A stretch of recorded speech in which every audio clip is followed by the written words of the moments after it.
How long does it take to restore tooth enamel? Tooth enamel cannot be restored once it is lost, but it can be strengthened to prevent further damage.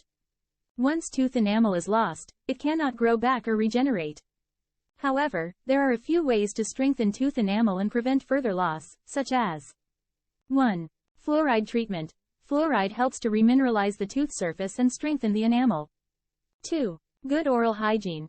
Brushing and flossing regularly can help remove harmful bacteria and plaque from the teeth, preventing enamel erosion.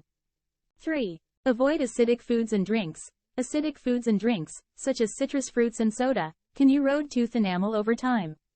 Limiting your intake of these foods and drinks can help protect your enamel. 4. Use a straw. Drinking acidic beverages through a straw can help minimize contact with the teeth, reducing the risk of enamel erosion. It is important to note that the degree of enamel erosion and the effectiveness of the above methods may vary from person to person. It is best to consult with a dental professional for personalized advice on how to protect and strengthen your tooth enamel.